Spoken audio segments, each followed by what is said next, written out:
నమస్కారం. వినిపిస్తున్నాను. ఓకేనన్న, praise the lord. చేరి వచ్చిన మనందరికీ, మీ అందరికీ, రాలేని బిడ్డలకు నూతన సంవత్సర శుభాకాంక్షలు అందిస్తున్నానండి. దేవుని యొక్క దయ, కృప మనందరితో ఈ సంవత్సరం కూడా ఉంచి ఆయన నామ మహిమాత్మ జీవించలాగిన సహాయం చేసి నడిపించునుగాక. మరి చదవని లేఖన వాక్య భాగంలో దేవుని ప్రియమైన బిడ్డలారా, కీర్తన గ్రంథంలో 91:14 వచనంలో 15-16లో ఎంత చక్కటి మాట రాశాడండి. అతడు నన్ను ప్రేమించుచున్నాడు గనుక నేను అతన్ని తప్పించదను. గత సంవత్సరాలన్నిటిలో మరి నా వయసు వచ్చే 79కి చేరుకున్నాను. ఈ 79 సంవత్సరాలు కాపాడబడ్డానంటే ఎంత కృపండి. దానికి కారణము మనము ఆయనను ప్రేమిస్తున్నాము కాబట్టి, ఆయన నామం నెరిగిన వాడము కాబట్టి గణపరుస్తున్నాడు కూడా. తనకు మొర్రపెట్టగా ఉత్తరం కూడా ఇస్తున్నాడు. శ్రమలో తోడై ఉంటున్నాడు, విడిపించి గొప్ప చేస్తున్నాడు, దీర్ఘాయు చేత తృప్తిపరుస్తున్నాడు. నా రక్షణ, ఆ దేవుని రక్షణ మనకి చూపిస్తున్నాడు. అంతేకాదు 92:15లో చెప్పే మాట, ముసలితనమందు వారు ఇంకా చిగురు పెట్టుచుందురు, సారము కలిగి పచ్చగా నుందురు అన్న మాట కూడా మనం చదువుకున్నాం. ఇవి అక్షరాల నిజం. నేటి వరకు మనం మరి ఈ భూమి మీద జీవిస్తున్నామంటే మరి మన జీవితాల్లో బాల్య దినాల నుంచి, యవ్వన దినాల నుంచి, తర్వాత మధ్య వయసు నుంచి రకరకాలైనటువంటి సంతోషంతో కూడిన సంఘటనలు మనం చూసాం, విచారకరమైన చూసాం. మరణ సంబంధమైనటువంటి వార్తలు విని మరి దుఃఖించిన సందర్భాలు కూడా ఉన్నవి. హాస్పిటల్స్ అడ్మిట్ అయిన పరిస్థితులు కూడా ఉన్నవి. అయినను దేవుడు మనలను బలపరిచి రక్షణ ఆనందంతో నింపి మరి 2026వ సంవత్సరంలో మనలను ప్రవేశపెట్టినారు.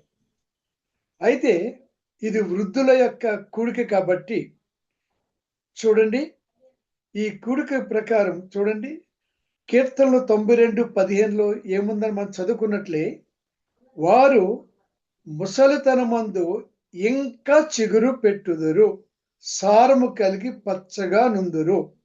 దేవుని ప్రియమైనటువంటి నాతోటి బిడ్డలారా, సహోదరులారా, మరి మనము ముసలితనము వచ్చింది అని అనుకుంటాం. నేను అట్లాగా అనుకోను. ఎందుకంటే దేవుని అందున్న వారికి ముసలితనం కనిపించినప్పటికీ కూడా శరీరము బలహీనమే కానీ ఆత్మ సిద్ధమే అని పౌలు గారు చెప్పిన మాట జ్ఞాపం చేసుకుంటే, మనము ఏ స్థితిలో, ఏ బలహీనతలో ఉన్నవాడమైనా సరే అంటూ ఉంటారు. చూడండి, బలహీనుడు అనొద్దు అంటాడండి యోవేలు గ్రంథంలో. బలహీనుడు అనొద్దు అంటాడు. కాబట్టి మనకున్నటువంటి బలహీనతను బట్టి మనం కృంగిపోక ప్రతి దాన్ని జయించుకుంటూ మరి ఈ యొక్క 2026 సంవత్సరంలో మనం ప్రవేశించాం. కాబట్టి మనం కృంగిపోకుండా సారము కలిగి పచ్చగా ఉండటానికి పరిశుద్ధాత్ముడు మనకి సహాయం చేయనుగాక. అట్లాగే నీతిమంతులు అనే విషయం కూడా రాయబడి ఉంది. కీర్తన గ్రంథం 92:12-15 చూస్తే వారు నీతిమంతుల కింద వస్తూ ఉంటారు. మనము నీతిమంతులమా అనంటే నిజానికి దేవుని ప్రియమైన బిడ్డలారా, ఆయన కృప లేకపోతే నీతిమంతులము కాదు. ఆయన కేవలము తన ఉచితమైన కృపను బట్టి బ్రతికించుకుంటూ జీవవాయువు పోయబడిన వారమై నీతిమంతులుగా ఉండటానికి ఆయన ఇష్టపడుతున్నాడు. మనందరికీ తెలుసు, యోబు నీతిమంతుడు యథార్థవంతుడు. తనకి 10 మంది పిల్లలున్నప్పటికీ, ఎంతో దీవించబడినప్పటికీ కూడా మరి సాతాను చేత శోధింపబడినప్పుడు ఆ నీతిమంతుడు కృంగిపోలేదు. అట్లాగే మనకు వస్తే శ్రమలైన, వ్యాధులైన, ఏదైనప్పటికీ కూడా వయస్సును బట్టి కృంగిపోవాలనిపిస్తూ ఉంటుంది. కానీ మనకున్నటువంటి మనోధైర్యము అనగా దేవుడు మనలో పెట్టిన ధైర్యాన్ని బట్టి ధైర్యముగా బలముగా ఉండాలని కోరుకుంటూ మరి పరిశుద్ధాత్ముడు మనతోటి మాట్లాడుతున్నాడు. అయితే మరి యోహాను సువార్త 15:16లో చూసుకున్నట్లయితే మీరు వెళ్ళి ఫలించుటకును మీ ఫలము నిలిచుండుటకును నేను మిమ్మల్ని ఏర్పరచుకొని నియమించితిని అన్న మాట మనకు కనిపిస్తుంది. మీరు వెళ్ళి అనంటే యేసు ప్రభు వారు పలికిన మాట శిష్యులతో కావచ్చు, ఎవరితోటైనా కావచ్చు. ఈరోజు వృద్ధాప్యం ఉన్న మనతో కూడా కావచ్చు. ఫలించడం అనంటే కేవలము చెట్టు ద్వారా వచ్చే కాయలు, పుష్పాలు, ఆకులని కాదు కానీ ఆత్మఫలాలు ఫలించటానికి వయసుతో సంబంధం లేదు. ఇది ఎక్కడెక్కడికి పరిగెట్టవలసిన పని లేదు. మన నోటిని అదుపులో పెట్టుకుంటూ, మనసును అదుపులో పెట్టుకుంటూ మరి ఈ యొక్క ఆత్మ ఫలాలు 9 ఫలాలు ఉంటాయి. వాటిని ఫలించటానికి కూడా మనలోకి ఎవరికైనా ఇలాంటి ఫలాలు లేకపోతే శరీరేచ్ఛలకు అంటే కోపము, ద్వేషము, కక్ష, క్రోధము, అసూయలు ఇలాంటివి ఏమన్నా ఉంటే అవి మనకు ఉండకూడని వయసులో మనం ఉన్నాం. ఎందుకంటే ఎప్పుడు వెళ్ళిపోతామో మనకు తెలియదు కాబట్టి ఎక్కడ ఏ మచ్చ మన జీవితంలో ఉన్నా దానిని కడుగుకొని పవిత్రపరిచి జీవించటానికి మనం ఎల్లప్పుడూ క్షణము ఉండాలని పరిశుద్ధాత్ముడు మనతోటి మాట్లాడుతూ ఉంటున్నాడు. చూడండి, మరి మన జీవితాల్లో దేవుని ప్రియమైనటువంటి బిడ్డలారా, మరి మనం వృద్ధాప్యంలో వచ్చినటువంటి మనము బహు జాగ్రత్తగా ఉండాలని పరిశుద్ధాత్ముడు మనతోటి మాట్లాడుతూ ఉంటున్నాడు.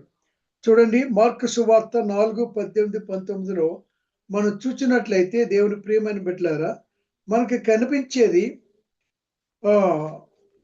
తమ ప్రియులను అయితే వృద్ధాప్యంలో ఎన్నో చిక్కులు, చికాకులు, బలహీనతలు, ఒంటరితనము, తమ ప్రియులను కోల్పోవడం, మన విలువ, మన ప్రాముఖ్యత గురించి చింత, అవసత, భయాకరం, కారణలేని భయాలు, ఆరోగ్య సమస్యలు వంటి ఐహిక విచారాలు మనలను నిష్ఫలులుగా చేసే అవకాశం ఉంది. కాబట్టి అయినను సరే మనలో ఉన్నవాడు లోకములో ఉన్నవాడి కంటే గొప్పవాడు మనలో ఉన్నవాడు. కాబట్టి దేవుని ప్రియమైనటువంటి బిడ్డలారా, మనలో ఎవరున్నారు? సృష్టికర్త ఉన్నాడు, పరిశుద్ధాత్మ శక్తి ఉన్నది, యుద్ధము యెహోవాదే అన్నాడు. ఆయన పరమ వైద్యుడు మనకున్న బలహీనతల నుంచి విడుదల చేసే వైద్యుడు ఉన్నాడు మనకి. ఎందుకంటే పనికొచ్చే పాత్రడు మరెక్కువగా పనికి రావాలని కోరికతో ఆరోగ్యం కూడా మనకి ఇచ్చే దేవుడు మనకు కనిపిస్తున్నాడు. దేవుని ప్రియమైన బిడ్డలారా, ఇవన్నీ మనం ఆలోచిస్తూ ఉండగా మరి 10 అంశాల విషయంలో క్లుప్తంగా మనం ధ్యానించుకుందాం. 10 అనేటప్పటికీ మనకు గుర్తొచ్చేది ఏంటండి? 10 అనేది 10 ఆజ్ఞలు. దేవాతి దేవుడైనటువంటిది, సృష్టికర్త అయినటువంటి మోషే గారి ద్వారా నిర్గమకాండంలో మనకి ఇచ్చినటువంటి ఆజ్ఞలు 10 ఆజ్ఞలు మనకిచ్చినాడు. మరి ఈ రోజున వృద్ధులుగా ఉన్న మనము మరో 10 మరి అంశాల మీద కొంత ధ్యానించుకుందాం. నెంబర్ 1, మనకి రక్షణ నిశ్చయత కావాలి. చివరి దినాల్లో ఉన్నాం, రాకడ దినాల్లో ఉంటున్నాం. మరి వయసును బట్టి ఏ క్షణాన మనం ఈ లోకాన్ని విడిచిపెడతామో మనకు తెలియదు. కాబట్టి మనకు రక్షణ పొంది ఉన్నామా అన్నది చాలా ప్రాముఖ్యమైన విషయం. ఎంతకాలం బ్రతికింది గొప్ప విషయం కాదండి. 100 సంవత్సరాలు బ్రతికినా రక్షణ లేకపోతే నరకంలో పడతాం. కాబట్టి రక్షణ కలిగి ఉన్నామా, పాప క్షమాపణ పొంది ఉన్నామా అనే విషయం మనం తెలుసుకుంటూ ఉందాం. మరి పౌలు గారు అంటూ ఉంటారు, ఫిలిప్పి 1:27 అంటూ ఉంటాడు, నా మట్టుకైతే బ్రతుకుట క్రీస్తే, చావైతే లాభం అంటాడు. మరి బ్రతుకుటే క్రీస్తు కొరకు, క్రీస్తు పరిచర్య చేయాలి. నష్టమైన, కష్టమైన, బాధని, వ్యాధి అని, చివరికి మరణమైన ఆయన సేవ చేయటం నాకు ఇష్టము. అయితే ఇక చావైతే మరీ లాభం అంటున్నాడు. చావైతే ఇది చావు కాదండి, పరలోకంలో కన్నులు తెరుస్తాం. కాబట్టి బిడ్డలారా, మనకు రక్షణ నిత్యం కలిగి ఉన్న వారమైతే నిరీక్షణ గలవారముగా ఉంటూ ఉంటాం. ఏంటి ఆ నిరీక్షణ? 1వ దశలోనికలో 4వ అధ్యాయం 13లో నిరీక్షణ లేని వారి వలె మీరు ఇతరుల వలె అన్నిల వల్ల ఉండొద్దు అంటూ ఉంటాడు. కాబట్టి మనకున్న నిరీక్షణ సామాన్యమైనది కాదండి. ఏది జరిగినప్పటికీ కూడా నీవుంటే మాకు చాలు యేసయ్యా అని పాట పాడుకుంటూ ఉంటాం. అంత గొప్ప నిరీక్షణతో మనం ఉండాలని మరి మొదట మాటతో చెప్పబడుతుంది. రెండవది చూసుకున్నట్లయితే మనము నిత్యము కృతజ్ఞతాస్థుతులు చెల్లించాలి. ప్రతి విషయంలో కూడా కృతజ్ఞతాస్థుతులు చెల్లించాలి. ఎందుకు చెల్లించాలి అని అంటే, మనము పుట్టినప్పటి నుంచి కూడా ఎన్ని సంవత్సరాలు బ్రతికామంటే ఆక్సిజన్ మనకు దేవుడు ఇచ్చినాడు. ఒక నిమిషం ఆక్సిజన్ ఆగిపోతే బ్రతుకుతామా? అందుకనే కృతజ్ఞత కలిగి ఉండాలి. సూర్యరశ్మి లేకపోతే ఉండగలమా? అందుకనే కృతజ్ఞత కలిగి ఉండాలి. మరి అట్లా వర్షం లేకపోతే, నీరు లేకపోతే ఉండగలమా? ఈ 3 కూడా ఉచితంగా ఇవ్వటంతో పాటు రక్షణ కార్యం కూడా దేవుడు మనకు చేసి పెట్టాడండి. మనము మరణించవలసిన స్థానములో మన పక్షముగా ఆయన నుండి మరణించి మనల్ని రక్షించిన విధానం బట్టి మనం చూస్తున్నప్పుడు ఎంత కృతజ్ఞత ఆయనకి చెల్లించాలని 1వ దశలో 5:16 మనం చూడగలిగినటువంటి మాటలు. తర్వాత దేవుని ప్రియమైన బిడ్డలారా, మనము ప్రతి విషయంలో కృతజ్ఞత కలిగి ఉండాలి. Thank you Jesus, thank you lord, thank you holy spirit అన్న ఆలోచన ప్రతి విషయంలో మనం కృతజ్ఞత కలిగి ఉండాలి. ఇక 3వది చూసినట్లయితే ఎల్లప్పుడూ ప్రభునందు ఆనందించాలి. ఇది క్లియర్గా మనందరికీ తెలుసు. ఫిలిప్పి 4:4లో ఉంటుంది. మనం ఎల్లప్పుడూ క్రీస్తునందు ప్రభునందు సంతోషించాలి. సంతోషించినప్పుడు అంటే లాభం వచ్చినప్పుడే సంతోషించాలా? కష్టం వచ్చినప్పుడు సంతోషించొద్దా? ప్రతి విషయంలో కూడా సంతోషించాలి. లవింగ్ ఫేస్ కనిపిస్తూ ఉండాలి. శోధన బాధన ఏదొచ్చినప్పటికీ కూడా ఆనందంగానే ఉండాలి. వయసుని బట్టి కృంగిపోకూడదు, మనసుని బట్టి కృంగిపోకూడదు. ప్రతి విషయంలో సంతోషించాలి. ప్రభువునందు అన్ని తెలుసు కాబట్టి సంతోషించాలి. సామెతల గ్రంథం 17:22లో మనం చూసినట్లయితే సంతోషము గల మనస్సు ఆరోగ్యమునకు కారణము. What is the secret of maintaining health అంటే ఏంటి? సంతోషంగా ఉండటయే మనకి ఆరోగ్యాన్ని ఇస్తుందండి. సంతోషముగా ప్రతి విషయంలో కూడా సంతోషముగా ఉంటే మనకి ఆరోగ్యం వస్తుంది, మంచి ఆరోగ్యం వస్తుంది. మరి ఆ విధంగా మరి నెహెమ్యాలో కూడా 8:10లో కూడా ఆ విధంగా మరి మనం గ్రహించగలము. దేవుని ప్రియమైన బిడ్డలారా, తర్వాత చూడండి, ఎడతెగక కూడా ప్రార్థన చేయాలి. ఎప్పుడు ప్రభు సంతోషంలో ఉన్నప్పుడు, ప్రార్థన చేస్తున్నప్పుడు మనం ఎవరితో సంబంధం కలిగి ఉంటున్నాము? సృష్టికర్తతో సంబంధం కలిగి ఉంటున్నాము, రక్షకుడైన క్రీస్తు ప్రభువుతో సంబంధం కలిగి ఉంటున్నాము, పరిశుద్ధాత్మతో మన సంబంధం కలిగి ఉంటున్నాము. మన దేహమే దేవుని ఆలయము కాబట్టి, పరిశుద్ధాత్మకి నిలయము కాబట్టి, మనం ప్రతి విషయంలో కూడా ప్రార్థించేటప్పుడు మనము మాట్లాడేది త్రిత్వమై ఉన్న దేవునితో మాట్లాడుతున్నాం. దేవుని ప్రియమైన బిడ్డలారా, కాబట్టి ప్రార్థన అనేది చాలా ప్రాముఖ్యమైన విషయం. మనము బయటికి వెళ్ళి ప్రకటించకపోవచ్చు, సువార్త చేయకపోవచ్చు, మరి ఏదేదో చేయకపోవచ్చు, కానీ ప్రార్థన అనేది ఇంటిలో ఉండి ప్రార్థన చేయొచ్చు, బలహీనులుగా ఉండి కూడా ప్రార్థన చేయొచ్చు, ఏ పని చేస్తున్నా ప్రార్థన చేసుకుంటూ ఉండొచ్చు.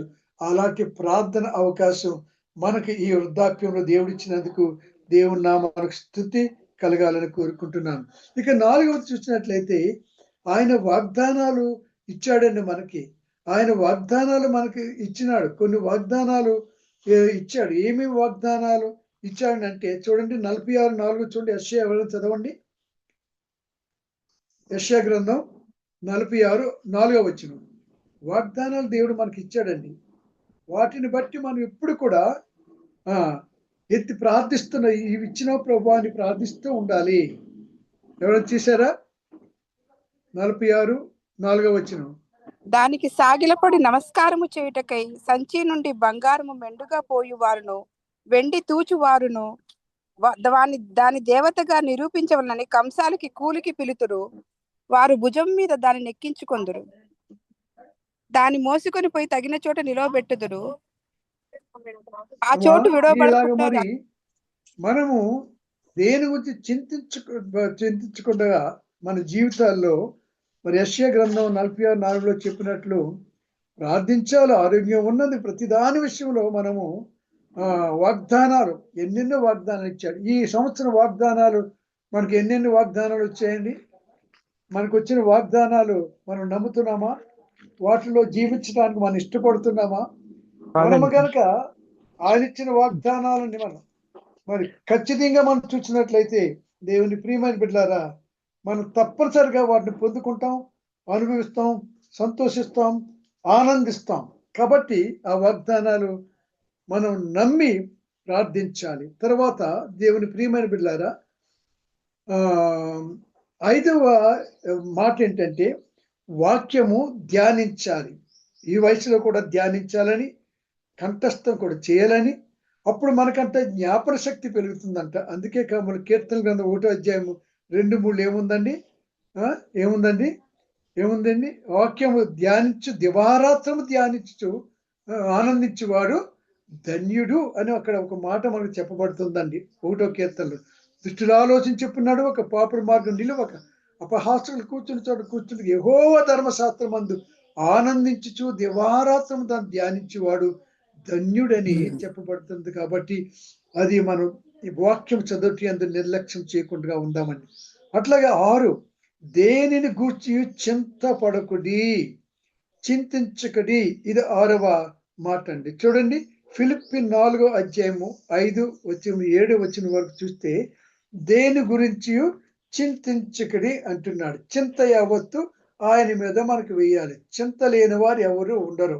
అయితే ఈ చింత దేవుని ప్రియమైన బిడ్డలారా, మనలను కృంగతీయటానికి వచ్చినప్పటికీ కూడా, ఈ చింత, దీనివల్ల నేను మేలు పొందుతున్నాను, దీనివల్ల నేను లాభం పొందుతున్నాను, దీనివల్ల నేను రక్షణలో పెరుగుతూ ఉంటున్నాను అనగలిగినటువంటి శక్తి దేవుడు మనకిస్తాడండి. చింత యావత్తు మరి ఆయన మీద వేస్తే ఆయన మోస్తూ ఉంటాడు. అందుకని చెప్తూ ఉంటాడు కదా, ప్రయాసపడి భారము మోసుకొని పోతున్నా సమస్తమైన వాళ్ళారో నా యొద్దకు రండి, మీకు విశ్రాంతినిస్తానంటున్నాడు. మీ చింత తీసివేసి విశ్రాంతినిస్తానంటున్నాడు. కాబట్టి బిడ్డలారా, మనం ఆ విధంగా ఉంటున్నామా, అడుగుతున్నామా? దానికి దేవుడు మనకు సహాయం చేసి నడిపించును గాక. ఇక 7వది చూసుకున్నట్లయితే, మీరు దేవుని బిడ్డలని, ఆయనకు విలువైన వారని రోజు జ్ఞాపకం చేసుకోవాలని మనం పరిశుద్ధాత్ముడు మనతోటి మాట్లాడుతున్నాడు. క్రీస్తు తన స్వరక్తముతో సంపాదించుకున్న మనమందరము ఎంతో విలువ గలవారమని కూడా చెప్పబడుతుంది. యోహాను 1వ అధ్యాయం 12, 13 చూస్తే ఏముందండి? తన్ను అందరూ అంగీకరించరు వారందరూ దేవుని కుమారుల బిడ్డకు ఆయన అధికారం ఇచ్చాడండి. ఒక్కసారి ఆలోచించండి. మనము మంచి పేరున్న అధికారి యొక్క పిల్లలం అనుకోండి, అప్పుడు మనం ఎంత గర్విస్తామో తెలుసా? మా డాడీ అదండి, మా తాత అదండి అని చెప్పుకుంటూ ఉంటాం. అవన్నీ ప్రక్కన పెట్టి సృష్టికర్త యొక్క బిడ్డలము. అందుకని మనము పరలోకమందున్న మా తండ్రి అని పిలుస్తాం. ప్రక్కన మన తండ్రి కూడా ఆయన్నే పిలుస్తాడు. మా డాడీ చనిపోయినప్పుడు నాకు ఒక ఆలోచన వచ్చింది. ఈ లోకం నాకు 5 సంవత్సరాల వయసు ఉన్నప్పుడు ఆయన చనిపోయినారు. ఏంటి ఆలోచన అంటే, నేను నా పరలోకపు తండ్రి, అంతే. నేను నా పరలోకపు తండ్రి.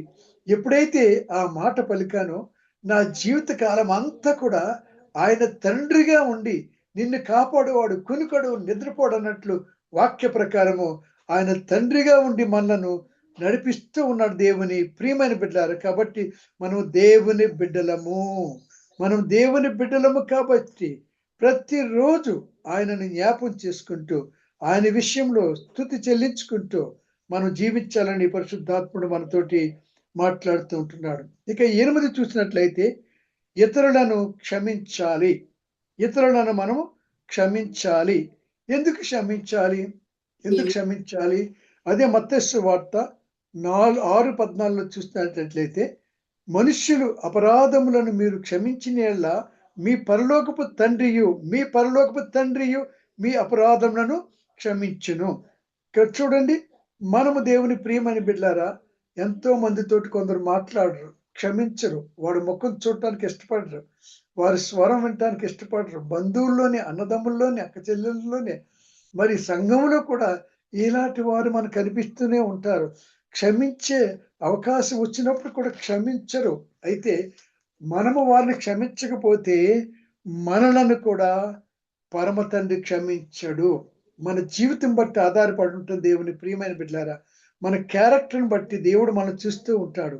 సాధ్యమైనంత వరకు చూస్తూనే ఉంటాడు, కానీ ఎన్నిసార్లు గద్దించిన లోబడిన వాడు తిరుగు లేకుండా హఠాత్తుగా నాశనం అయిపోతూ ఉంటారు. కాబట్టి దేవుని ప్రియమైన బిడ్డలారా, మనము మన ఇతరుల అపరాధములను క్షమించాలి. చూడండి, ఒక్కసారి శిష్యులు యేసు ప్రభు దగ్గరికి వచ్చి, ప్రభువా, వాడి కంటిలో నలుసు ఉన్నది అని ఆయనకి చెప్తారు వచ్చి. అట్లాగా ఇటండి, నెమ్మదిగా చెప్పాలి, మీతోటి గట్టిగా వద్దు, మీరు నా శిష్యులు, ఇటండి, వాడి కంటిలో నలుసున్నదా, మీ కంటిలో ఏముందో తెలుసా, పెద్ద దూలముందరా బాబు అంటాడు. అమ్మ బాబాయ్, ఇతరులను విమర్శించే వారి కన్నులో దూలాలు ఉంటాయి. ముందు మనము చూసుకోవాలి, మన కంటిలో ఉన్నది తొలగించుకోవాలి. అట్లాగే బోధించే మనము కూడా, బోధించే నేను కూడా నన్ను నేను బోధించుకోవాలి. రెండంచుల ఖడ్గం వంటి వాక్యము బోధించే ముందు ఆ వాక్య ప్రకారం జీవిస్తున్నానా లేదా అని నేను ప్రశ్నించుకోవాలి. లేకపోతే బోధకులు కాకుడి మరి కఠినమైన శిక్ష ఉంటుందంటున్నాడు. దేవుని ప్రియమైన బిడ్డలారా, మనం ఇతరులను క్షమించాలి, ప్రేమించాలి, దీవించాలి. మన స్లోగాన్ ఇదే కదా, ఎస్ఎంసి స్లోగాను. నా సైకిల్ మీద కూడా అదే పెట్టుకున్నాను. ప్రేమించాలి, క్షమించాలి, దీవించాలి. ఎంత గొప్ప విషయం అండి పిల్లారా. Heathen people are expecting that they are blessings from the Christian community. మన యొద్ద నుండి వారు ఆశీర్వాదాలు పొందాలని కోరుకుంటారు. అందుకని ప్రతిసారి కూడా గుడ్ మార్నింగ్ సార్ అన్నప్పుడు కూడా వెళ్ళిపోయేటప్పుడు గాడ్ బ్లెస్ యూ సార్ అని అన్యులతో కూడా అంటుంటే నాకు అటువంటి అనుభవం ఉంది. ఒకవేళ నేను గుడ్ మార్నింగ్ అని వెళ్ళిపోతుంటే ఒక వ్యక్తి నన్ను పిలిచి ఆపి, స్వామినాథన్ గారు అలాగే వెళ్ళిపోతారేంటి, గుడ్ మార్నింగ్ చెప్పి వెళ్ళిపోతారేంటి, గాడ్ బ్లెస్ యూ అనరేంటి అని అంటాడు. చూసారా ఎటువంటిది. ఒక యవనస్తుడు కూడా నా చేయి తీసుకుని తన తల మీద పెట్టుకుని గాడ్ బ్లెస్ యూ అనండి అంకుల్ అంటాడు. అతను కూడా అన్నిటే. దేవుని ప్రియమైన బిడ్డారా, ఎంత అధికారం ఇచ్చాడండి. క్షమించే అధికారము, ప్రేమించే అధికారము, దీవించే అధికారము మనకున్నది. ఈ వృద్ధాప్యంలో మరీ ఎక్కువ మరి యవనస్తులు ఏం కోరుకుంటారంటే, పెద్దల దీవులు కావాలి అంకుల్, పెద్దల దీవులు కావాలి తాతయ్య అని అడుగుతూ ఉంటారు. అటువంటి సమయంలో మన హృదయం ఎంత పవిత్రంగా ఉండాలి, ఎంత పవిత్రంగా ఉండాలి. మనం ఆలోచించుకుందాం. ఈ వయసులో మరి ఏ క్షణాన్ని ఏమైపోతాం మనకు తెలియదు. ఇటువంటి వయసులో ప్రతి నిమిషం కూడా క్షమించాలని, ప్రేమించాలని, దీవించాలని, పవిత్రంగా ఉండాలని, అనేక సాధ్యమైనంత వరకు సహాయం చేయాలని, ప్రార్థన చేయాలన్న ఆలోచన తప్ప మరొకటి మనకు ఉండకూడదని పరిశుద్ధాత్ముడు మనతోటి మాట్లాడుతున్నారు. కాబట్టి బిడ్డలారా, క్షమించాలి, ప్రేమించాలి, దీవించాలి. చూడండి 9 చూడండి, ఎఫెసీ 4:29 చూసినట్లయితే, ఎఫెసీ 4:29 చూసినట్లయితే, వినువారికి మేలు కలుగునట్లు అవసరమును బట్టి క్షేమాభివృద్ధికరమైన అనుకూల వచనమే పలుకుడు గాని దుర్భాష ఏదైనను మీ నోట రానీయకుడి. విన్నారా my dear brothers and sisters, today చూడండి, వినువారికి మేలు కలగాలంట. మన పలికే మాట ఇతరులకు మేలు కలగాలి, మేలు కలగాలి. చూడండి, మనకు ఒక పాట ఉంది. యేసయ్య అంట, మేలు చేయక నీవు ఉండలేవయ్యా, ఆరాధించక నేను ఉండలేనయ్యా అని పాట పాడుకున్నాం. ఆయన అట్లాగే మేలు చేస్తున్నాడు, అనుభవిస్తున్నాం. అయితే ఆయన బిడ్డలము, కుమారులు, కుమార్తెలమైన మనము ఏమని పాడాలి? మేలు చేయక మనము ఉండలేమయ్యా, దేవునికి స్తోత్రము చెల్లించలవయ్యా. అంటే మనము కూడా ప్రతిరోజు ఏ మేలు చేయాలి, ఏ మేలు చేయాలి. అది ఆర్థికమే కావచ్చు, లిఫ్ట్ ఇవ్వటమే కావచ్చు, రోడ్డు దాటించడమే కావచ్చు, ఏదైనా సహాయం చేయటమే కావచ్చు, ఒకటి వస్త్రమేవో కావచ్చు, రక్షణ సువార్తను ప్రకటించడమే కావచ్చు. ఏదైనా సరే మనం మేలు చేయాలన్న ఆలోచన మనకి ఉండాలి. దేవుని ప్రియమైన బిడ్డలారా, నిన్నటి దినాన్ని ఒక వృద్ధుడు బస్ కోసం కనిపెడుతున్నాడు. బస్సు కనిపెడితే నాకున్న ఆలోచన ఎప్పుడు కూడా ఎవరన్నా మరి లిఫ్ట్ తీసుకెళ్దామని ఆలోచన ఉంటుంది. సార్ దగ్గరికి వెళ్ళి, ముసలాయన పెద్ద ఆయన, సార్ మిమ్మల్ని ఎక్కడ దించాలని అడిగాను స్కూటర్ మీద. నన్ను పలానా చోట దించాలండి అన్నాడు. ఎక్కండి అన్నాడు. అంత దూరం అండి, మీరు రాలేరు అన్నాడు. బాబు ఎంత దూరమైనా పర్లేదు, రండి నాయనా అంటే ఆయన నెమ్మదిగా ఎక్కాడు. ఎక్కిన తర్వాత నెమ్మదిగా తీసుకెళ్తుంటే తనకు దైవ మనస్సు కలిగిన వాళ్ళండి ఇటువంటివి చేస్తారంటున్నాడు. అవునండి బాబు, ఆ మానవుడే మాధవుడు కదా! మరి నేను ఒక్కడికెళ్ళినా అంతే పెట్రోల్ అవుద్ది. మిమ్మల్ని ఎక్కించి తీసుకెళ్ళినా అంతే పెట్రోల్ అవుద్ది. మళ్ళా నేను మిమ్మల్ని ఎక్కడైతే ఎక్కించుకున్నానో అక్కడ తిరిగొస్తాను నేను. నాకు అక్కడ పనుంది అని చెప్తే ఆయన ఎంతో సంతోషించాడు. మేలనేది ఏదో ఎంత చక్కగా మనకెప్పుడు స్వార్థంతో ఉండకూడదండి. ఈ రోజున లేచామంటే, ఈ ఉదయం లేచామంటే ఏ మంచి పని చేయాలన్న ఆలోచన కలిగి ఉండాలి. దేవుడు ఏదో ఎలౌ చేస్తూ ఉంటాడు. రక్షణ సువార్త చెప్పడము, మరి రకరకాలైనటువంటి సహాయం చేయటము, ఏదో విధముగా చేస్తూనే ఉండాలి. మేలు చేయకపోతే అది పాపము అని కూడా ఇక్కడ రాయబడుతుంది. మేలు కలిగినట్టు అవసరమును బట్టి క్షేమాభివృద్ధికరమైన అనుకూలమైన వచనమే పలుకుడు గాని దుర్భాష ఏదైనా మన నోటి నుంచి ఏ మాటలు వస్తాయండి? మన నోటి నుంచి ఏం మాటలు వస్తున్నాయి? రోజు మనం గమనించుకుంటూ ఉంది. ఏం మాటలు వస్తున్నాయి? యెషయా గ్రంథంలో 6వ అధ్యాయంలో ఉన్నతమైన సింహాసనం మీద దేవుడు మరి కెరూబులు దూతల చేత ఆరాధింపబడుతున్నప్పుడు ఆ దృశ్యాన్ని గొప్ప ప్రవక్త అని యెషయా చూశాడండి. చూసినప్పుడు ఏమన్నాడండి? చూసి అయ్యో నేను అపవిత్రమైన పెదవులు గలవాడిని అన్నాడు. అమ్మ బాబోయ్! అంత గొప్ప ప్రవక్త అపవిత్రమైన పెదవులు గలవాడను అని ఆ దృశ్యాన్ని చూచినప్పుడు తనకి తట్టుకోలేకపోయినాడు. పాపాన్ని ఒప్పుకోలేకపోయినాడు.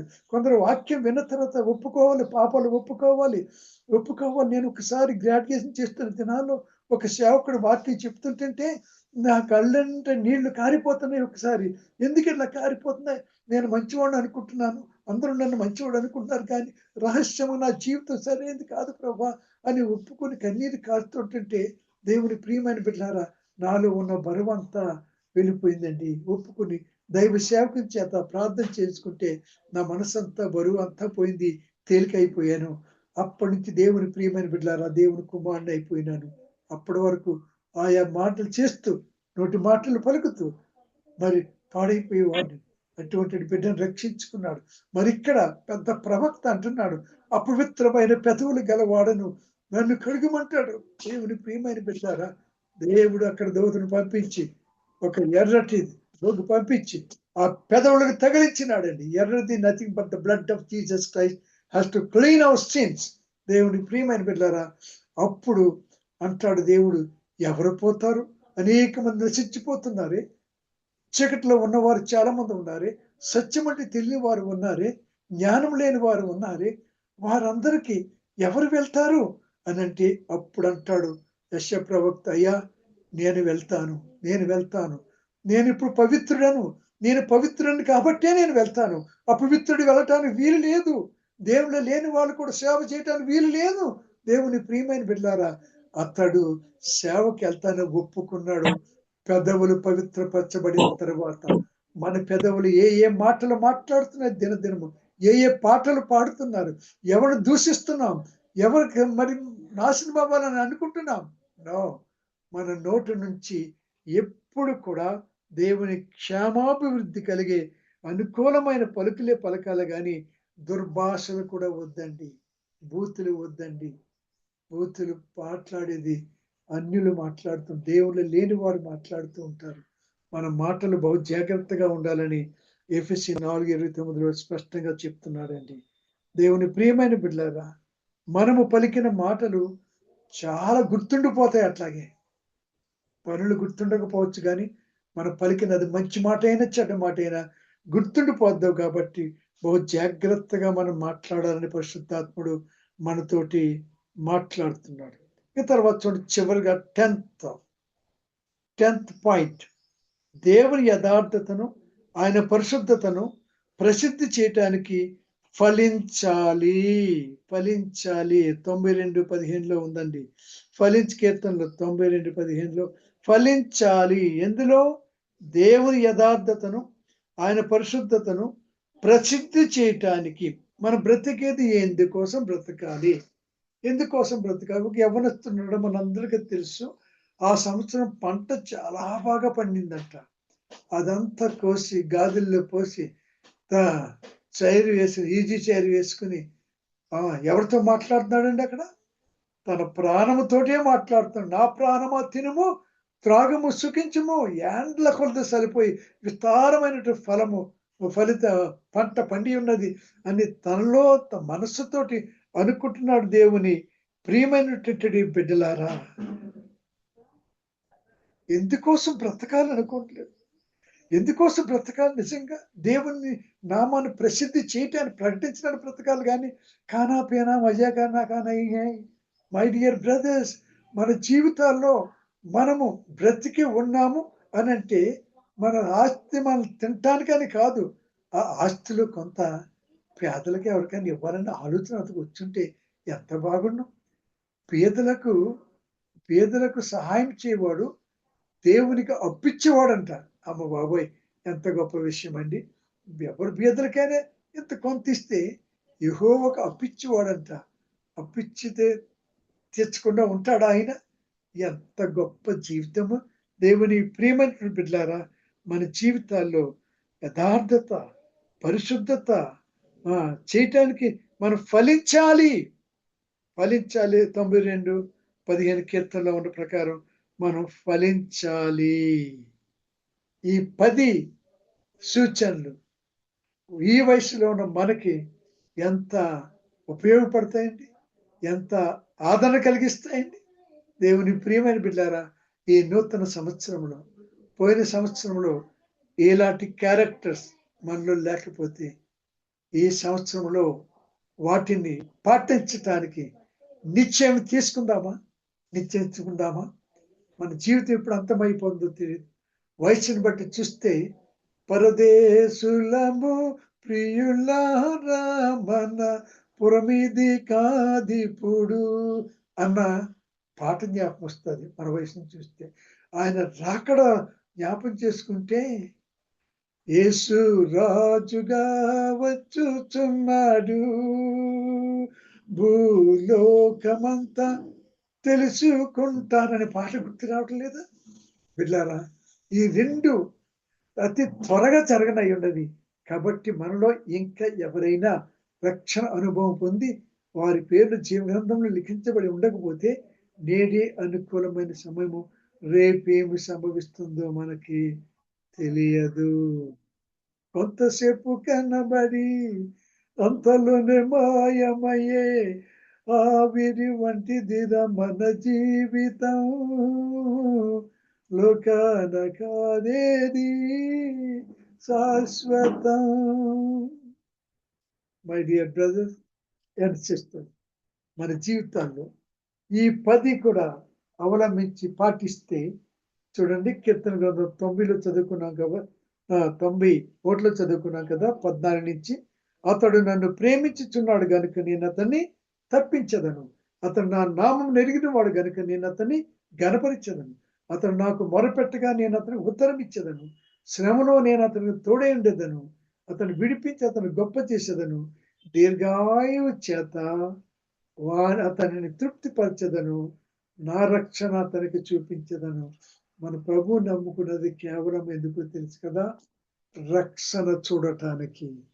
రక్షణ అక్కడికి వెళ్ళిన తర్వాత చూడటం కాదండి. యేసు ప్రభు వారితో శిష్యులు అన్నారు, పరలోక రాజ్యం ఎక్కడుంది యేసయ్య అని అడిగితే, ఒరే బాబు, పరలోక రాజ్యము మీ మధ్యలోనే ఉన్నది, మీ మధ్యలోనే ఉన్నది. ఎట్లా ఉంటది మీ మధ్యలో ఉండటం అంటే? అటు 10 ఆజ్ఞలు నెరవేర్చిన వారు అనుభవిస్తూ ఉంటారు, ఇటు మరి ప్రభువారు కొండ మీద చేసిన ప్రసంగాన్ని ధ్యానించి అనుభవించిన వారు పరలోక రాజ్యం ఇక్కడ ఉంటుంది. గలతీ పత్రిక 25వ అధ్యాయం 22వ వచనంలో చూపిన ఆత్మఫలాలు ఫలిస్తే వారిలోని పరలోక రాజ్యం ఎక్కడ ఉంటుంది? ఇక పరలోకం ఉండేది అది వర్ణించలేనటువంటి పరలోక జీవితం. కాబట్టి ఎక్కడే మనం పరలోక జీవితం అనుభవించాలంటే మనం ఆయన ప్రేమిస్తూ, క్షమిస్తూ, దీవిస్తూ, ఆదరిస్తూ, ధైర్యపరుస్తూ ఈ లోకంలో మిగిలిన కాలము జీవించలాగిన పరిశుద్ధాత్ముడు మనందరికీ సహాయం చేసి నడిపించును గాక. ఆమేన్. ఆమేన్. ఆమేన్. ఆమేన్. ఆమేన్. ఈ సంవత్సరం మనకు అందరికీ అయ్యగారు మనకు గొప్ప సందేశాన్ని, గొప్ప వాక్యాన్ని ఎట్లా